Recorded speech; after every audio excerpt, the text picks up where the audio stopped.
Assalamualaikum warahmatullahi wabarakatuh.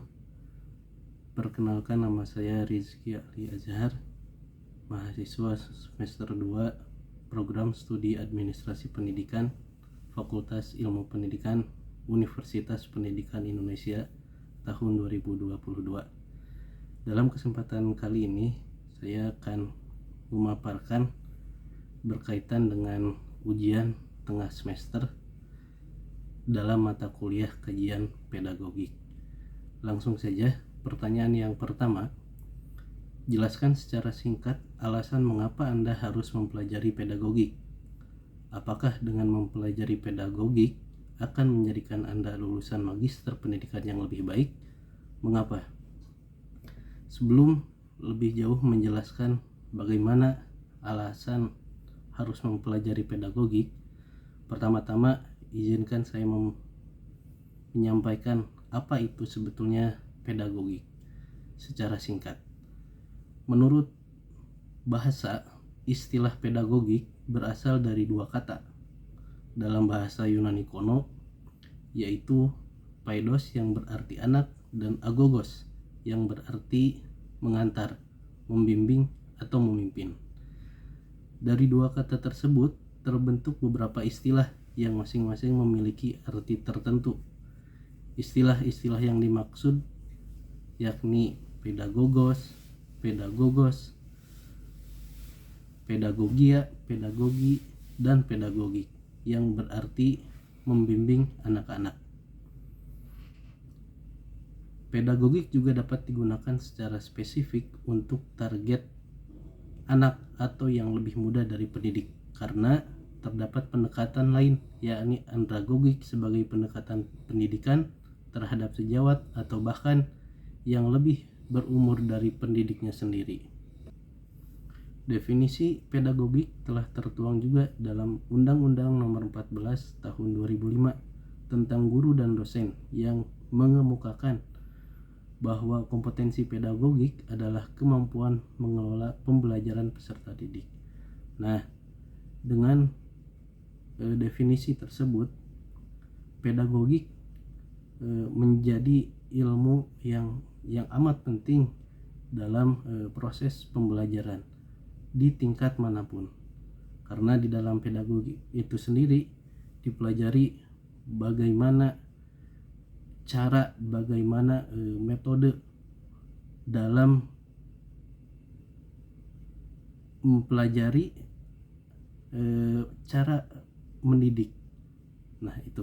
Kemudian pertanyaan kedua, apa saja yang sudah Anda dapatkan atau dipelajari sampai pertemuan ke-7 dari mata kuliah kajian pedagogik?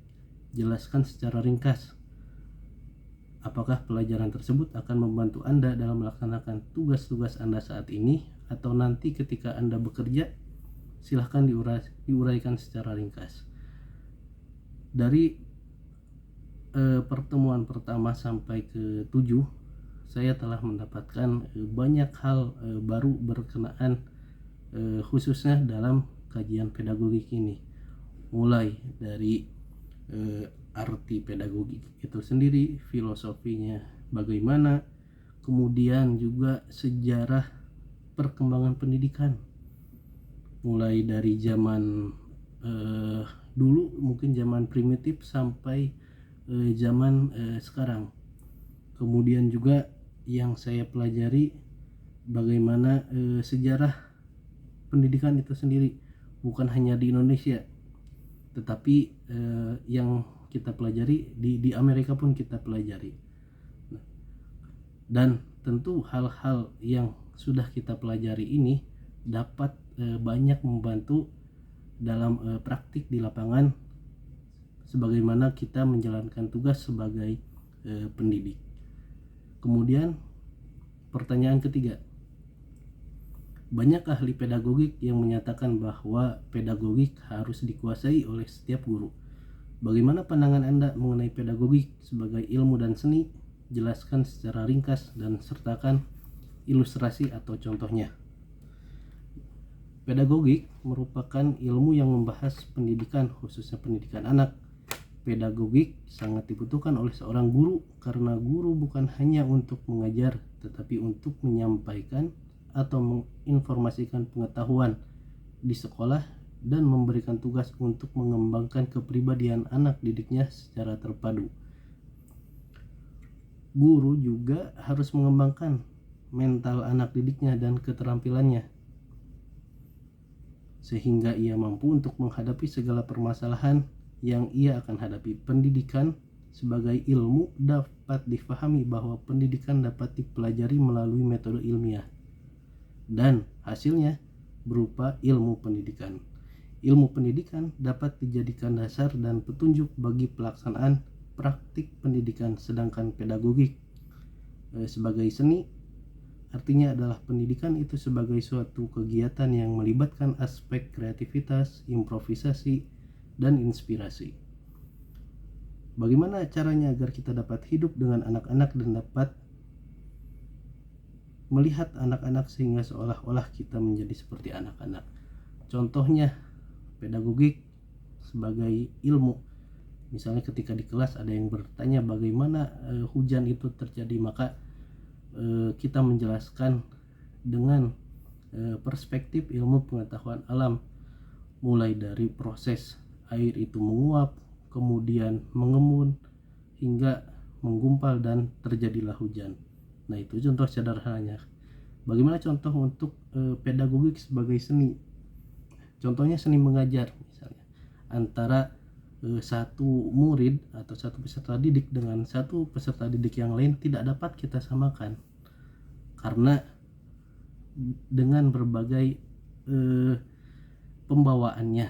Misalnya ada yang dia mampu menyerap apa yang disampaikan secara baik dan cepat, tapi di satu sisi mungkin ada juga peserta didik yang membutuhkan perhatian khusus ketika menerima apa yang disampaikan dari guru. Nah, kemudian pertanyaan keempat, bagaimana sebenarnya ilmu pedagogik dipraktikkan dalam profesi guru atau pendidik atau dosen atau instruktur? Jelaskan secara ringkas dan tepat. Nah, dalam hal ini berkenaan dengan kompetensi pedagogik dalam guru misalnya, menurut Wahyudi tahun 2012 halaman 22, kompetensi pedagogik adalah kemampuan seorang guru dalam mengelola proses pembelajaran peserta didik. Pengelolaan proses pembelajaran tentunya mencakup pelaksanaan, evaluasi, serta pengembangan karakter peserta didik. Lalu, apa saja kemampuan atau kompetensi pedagogik yang harus dimiliki oleh seorang tenaga pendidik? Nah, berdasarkan peraturan pemerintah nomor 74 tahun 2008 pasal 3 ayat 4, kompetensi pedagogik sebagaimana dimaksud pada ayat 2 merupakan kemampuan guru dalam pengelolaan pembelajaran peserta didik yang sekurang-kurangnya meliputi 1. Pemahaman wawasan atau landasan kependidikan. 2. Pemahaman terhadap peserta didik. 3. Pengembangan kurikulum atau silabus. 4. Perancangan pembelajaran. 5. Pelaksanaan pembelajaran yang mendidik dan dialogis. 6. Pemanfaatan teknologi pembelajaran. 7. Evaluasi hasil belajar. Dan 8. Pengembangan peserta didik untuk mengaktualisasikan berbagai potensi yang dimilikinya. Pertanyaan kelima, apa yang seharusnya melandasi atau mendasari seseorang memilih profesi sebagai pedagog atau guru atau pendidik supaya memiliki motivasi yang kuat sehingga dapat melaksanakan tugas-tugas mulianya dengan baik? Jelaskan secara ringkas dan tepat.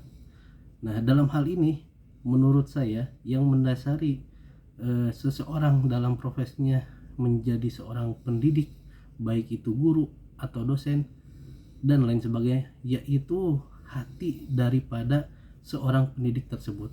Karena di dalam manusia atau seorang pendidik terdapat hal yang tidak ada di dalam hal-hal yang lain, katakan misalnya dalam perindustrian atau hal-hal sebagainya, mereka bisa melakukan dengan hal yang cepat, tepat, efisien, tetapi mereka tidak punya hati. Nah, dalam pendidikan ini ada hal yang membedakan, yaitu harus memiliki hati yang memang hati nurani, yang mana dengan segenap jiwa raganya dia mau mengkontribusikan apa yang ada di dalam dirinya untuk pengembangan pendidikan.